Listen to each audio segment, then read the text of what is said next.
Dear students, today we are going to be starting a new chapter, Chapter 3, Ruling the Countryside. The objectives of today's class is to understand the different types of revenue systems that were prevalent during British India.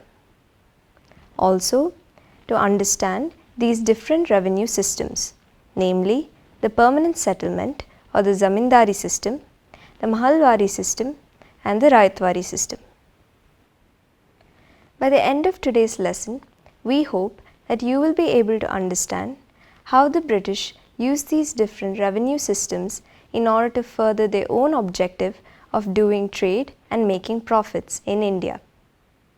We also hope that you will be able to understand the different features and the drawbacks of these revenue systems. Dear students, in the last chapter, From Trade to Territory, we understood how the British failed to separate politics from trade and hence got into a lot of conflicts with the local rulers, hence leading them to fight a lot of battles with them. This led them to take over control over the territory. In this chapter, we will be understanding how the British took over control of India through revenue systems and started to administrate the land. As you've learned in the last chapter, the British fought two battles in India, the Battle of Plassey in 1757 and the Battle of Buxar in 1764. After these battles, the company was appointed as the Diwan of Bengal. This Diwani gave them the right to be the chief financial administrator of India. This meant that the British now had the rights to collect land revenue from the Indian population in Bengal, Orissa and Bihar. How did the Diwani rights help the British East India Company? This allowed them to fund their trade with the revenue that was collected from the Bengal province rather than the silver that was imported from England. Within 5 years of gaining the Diwani rights, the value of goods exported from Bengal doubled in its price in Britain. Although trade was going well, the British had to find a way to administer and organize the revenue gained as well as to increase the artisanal and revenue production of the territory. However, the artisans in Bengal started to suffer as they had to sell their goods at extremely low prices. Both the agricultural and the artisanal production started to fall. Then, in 1770, a famine spread across the land, killing 10 million people. This was approximately 1/3 of the Bengal population. With the economy in shambles, the British had to find ways to improve artisanal and agricultural production to ensure steady revenue incomes. In order to do so, they decided to use the local hierarchical powers in order to support the revenue production. They realized that as an alien foreign power, they had to work with the existing hierarchies and the rulers that existed before them in order to find new ways to increase revenue production. With all this in mind, the company, under the then Governor General of India, Charles Cornwallis, introduced the Permanent Settlement Act in 1793. As the permanent settlement worked with the zamindars, it is also known as the zamindari system. So, the Permanent Settlement Act, what did it entail? Under this act, the local traditional rulers such as the Rajas and the Talukdars were reinstated as zamindars. These zamindars were given power over vast areas of land. The zamindars would collect rent and revenue from the people under them and pay the revenue to the company. The revenue demand from the company was always fixed and would never be changed in the future. The company imagined that this would ensure steady flow of income into their coffers, while the zamindars would be inspired to invest in their land, as any production above that of the revenue demand would go into the zamindars' pockets. However, all did not go as planned. What were these drawbacks and how did they affect the Indians? Did they also affect the company? The zamindari system had a lot of drawbacks. Firstly, the revenue demand that was set by the company was so high that the zamindars struggled to pay the revenue. Secondly, those who failed to fulfill their demand lost their zamindaris, which would be auctioned off at company auctions. In the first decade of the 19th century, there was a turn of tide. market prices rose, and so did the cultivation. This allowed the zamindars to be able to fulfill their dues and to pay the revenue demand. However, the company could not profit off this as the revenue demand was already fixed and they could not increase it ever in the future. Fourthly, the zamindars had no interest in investing in their land or to improve the cultivation whatsoever. They felt like investment was an unnecessary risk as taking that risk could lead to them losing their zamindaris.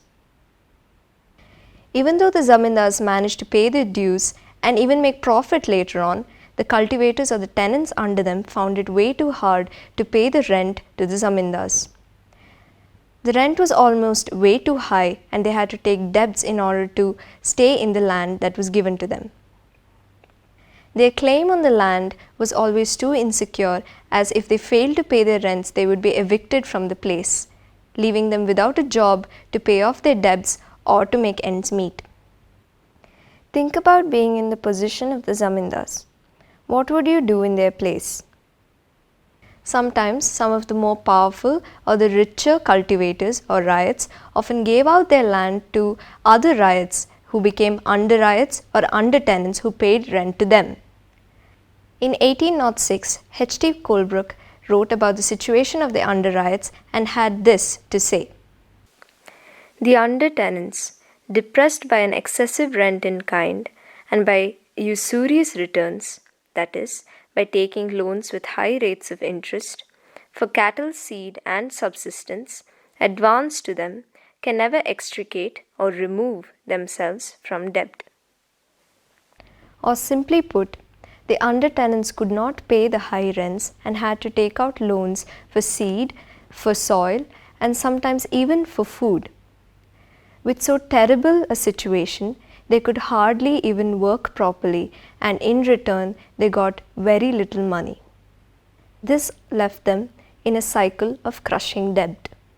However, students, discuss amongst yourselves, why would H.T. Colebrook, who was an Englishman, care enough about the under ryots in order to write records empathizing with them?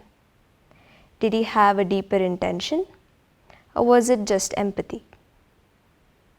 Hence, the Permanent Settlement Act could probably be summarized as such. At the top of the pyramid is the East India Company, which collects a fixed revenue from the zamindar.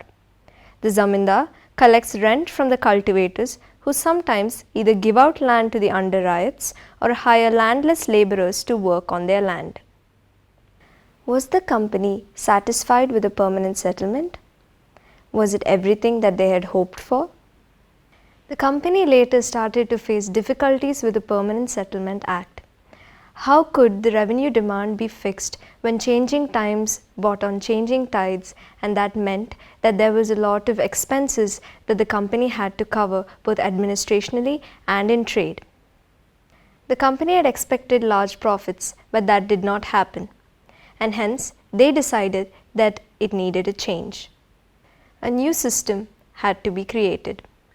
In the northwestern provinces of the Bengal Presidency, now Uttar Pradesh, an Englishman called Holt Mackenzie decided to create a new system which would later be called as the Malwari system in 1822. He felt that villages were a very important part of the social institution of India and hence could be used to collect revenue. Under him, many collectors went into the villages, started recording and analyzing each plot of land. They also recorded the customs and the traditions of the people around them. A single village or a group of village could be called as mahals, hence giving the name Mahalwari system.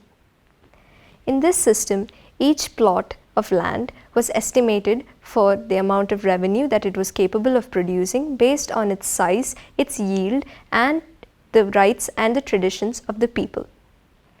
Once each of the plots in a village was estimated, all of these estimates would be then added up to give the total estimate of how much revenue each village could make.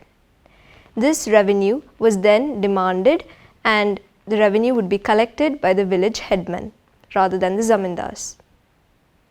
This revenue demand was not permanent and could be revised over and over again according to changing tides and taking records from the villages as well. Students, I would like to ask you, do you think the Mahalwari system helped the British make more profits than the permanent settlement? In what way? Let's see that again.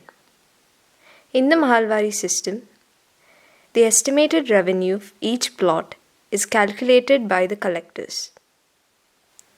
The estimations of all the plots is added up. You then get the estimated revenue that can be demanded by the village.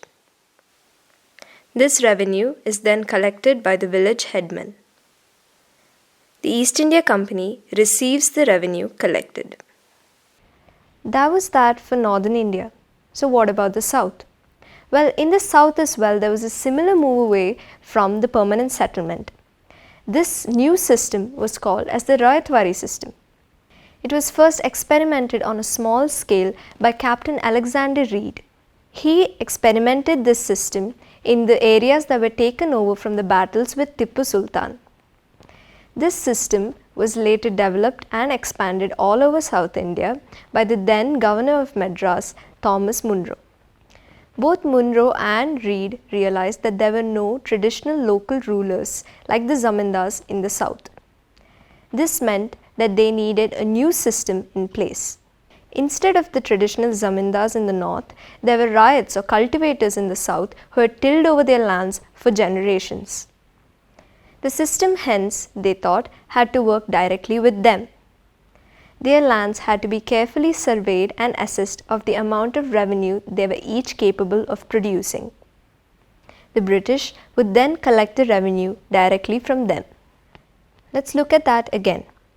Each piece of land is surveyed to assess the revenue. The revenue is then collected directly from the cultivators by the company. However, even then, all was not well. With a desire for higher profits, the company demanded a high revenue which the peasants were unable to pay. Riots fled the villages were deserted, and revenue stopped coming into the company's coffers. British officials had imagined that their systems would allow the peasants to become rich, enterprising farmers. However, the exact opposite was what had happened. Students, let's recap all that we have learned. As we have seen, the East India Company put in place different revenue systems in order to ensure smooth and efficient administration. These systems were Permanent Settlement Act, or rather the Zamindari system, which came first, then the Mahalwari system in the north and the Rayatwari system in the south. As you already know, the permanent settlement or the Zamindari system worked on a hierarchy. Zamindars were asked to collect rent from the peasants, after which they would pay revenue to the British officials.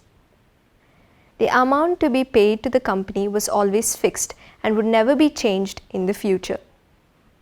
As we've already seen, dear students, there were a lot of drawbacks to the permanent settlement. 1. The revenue demand was always too high. 2. The zamindars often failed to pay their dues and hence lost their zamindaris. 3. When the tide changed and the situation became better, the British could not demand for more revenue from the public. 4. The zamindars were not interested in investing in their land or improving their cultivation. This meant that the system proved to be not profitable for both the British as well as the Indian population. Hence, the system had to be changed. After the Permanent Settlement Act came the Mahalwari system. The Mahalwari system was introduced by Holt Mackenzie. In this system, each plot of land was estimated for the amount of revenue that it was capable of producing based on its size, its yield, and the rights and the traditions of the people. Then, the estimations of each of these plots were added up to create the estimate of the entire village. This revenue was demanded from the village headman rather than the zamindar. In the south, there was the Rayatwari system. In the Rayatwari system, the British dealt directly with the traditional cultivators of the land called the ryots. There proved to be problems with the later systems as well. 1. The revenue demanded in both the Mahalwari system and the Raitwari system were almost always too high. 2. Riots fled their lands. 3. Villages ended up being deserted. Students, I want you to challenge yourself with these home assignments and discuss it with your classmates. 1. Compare and contrast all the three revenue systems. 2. Why did the British adopt the Mahalwari system in the north while they chose to go with the Raitwari system in the south? 3. Find out the current revenue systems in place in your areas today. In the next class, you will learn about the way Britain started to grow cash crops in India. You will learn about the cultivation of indigo in Bengal and how it affected the peasants, and how it led to the Blue Rebellion. Students, I hope you have enjoyed today's lesson. Please think back and do your assignments with analysis and understanding. Thank you.